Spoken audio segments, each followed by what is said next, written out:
My name's Clinton Montague. I own all rights to the #1 best-selling book, The Guvnor. Having read this amazing true story of the life of Lenny McLean, I knew then I was the man to produce and direct this film and bring Lenny's dream to the silver screen. Having spoken with Peter Gerrard in length about the story that I wanted to portray, I submitted my bid for the rights. I was told by Robert Smith Literary Agency that due to my integrity and passion for the telling of the story, my bid was accepted and I gained the rights in perpetuity, not only for the film but for the music and all underlying rights including merchandising worldwide. My job is to transform Peter Gerrard's written word from the book up onto the big screen. I'm Peter Gerrard, co-author with Lenny McLean of his life story, The Guvnor, #1 bestseller. Producing a film to me is like running a company. You need to have a product, which we've got a #1 best-selling book. You need to have a sales and marketing strategy in place, which we've already done. To succeed in any business, you need confidence and belief in your own ability. I gained as much experience as I could in all aspects of the film industry. I became vice chairman of an international sales agent, and being quoted by Coutts Bank as a successful entrepreneur, we gained a credit line to produce British films, working with worldwide distribution companies. The development of The Guvnor is in advanced stages.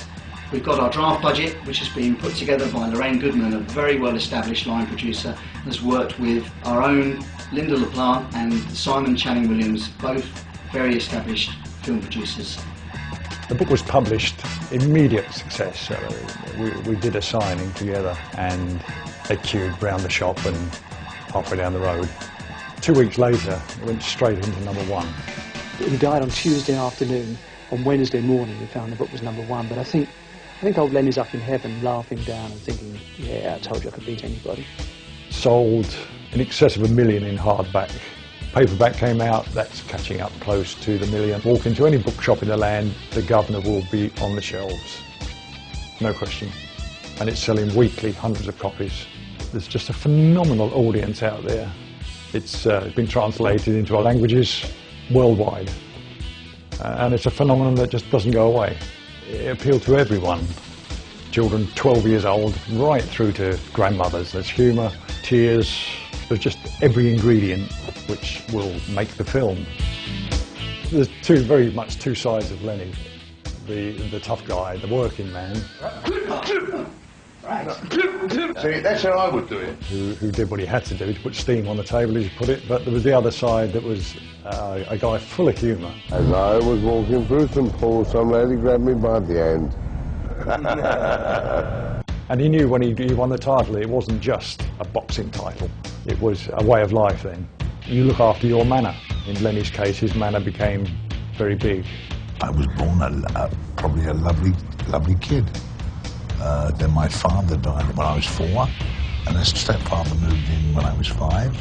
He broke my legs when I was 5, broke my jaw when I was 6, broke all my ribs when I was 7, bashed me around until I was 12. I went to a poor school to get away from me. I went out thieving and I went to a ball store. I went to prison. And I was bashed as a kid by this evil stepfather. And then what happens, hate builds up inside you, and you hate the world. He tried all different kind of jobs. He couldn't get on with what he called the suits, and he was soon introduced to another way of earning money, and that was bare knuckle fighting. You know, you've got to survive in the East End. Be the best fighter. Be the Guvnor. In particular, he fought a guy, Roy Shaw, who had the title of the Guvnor. He beats Roy Shaw. He's hailed as the Guvnor, and no one can ever dispute that.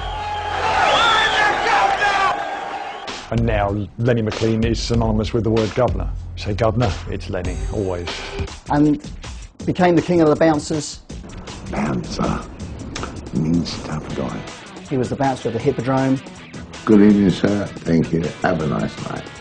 Now, when the guys come in who want to be tough guys, then there's a different look. You want to see that look? He developed a reputation which was nationwide as being a man of violence. As soon as there was trouble, I would turn in a second from a nice guy to a raving lunatic. And after a period of time, he very seldom actually had to use violence in order to get his point across. All them years, all of them, violence, violence, violence, violence, violence, violence. One day, somebody asked Lenny, why don't you try a bit of acting? People, I think, compare me to Marlon Brando. And lo and behold, Lenny became an actor, most famous for his role in Lock, Stock and Two Smoking Barrels. All right, my son. Whilst he was filming Lock, Stock, he thought he had the flu. I went to the hospital, they done a scan. They said, you got cancer of the brain, cancer of the lungs, and I was paralysed down one side. But I will fight till the end. Thousands are this lunchtime paying tribute to Lenny McLean, the bare-knuckled boxer fondly known as the Guvnor. He was a smashing bloke, nice bloke. Just a man out to earn a living, wasn't he? Lenny was just Lenny, wasn't he? Just one of the characters of the East End. I know he's well respected right there. A lot of people are going to miss him in that. He wasn't just an ordinary person, he became a star. He's got a #1 book. He was infectious, you know. I mean, if you was around him, you know, he brought the best out in you. 49's far too young for anybody to buy, especially someone like Lenny. As one of his old cronies put it, the boy from nowhere who got somewhere. He was known as the hardest man in Britain, and it was the only fight he couldn't win.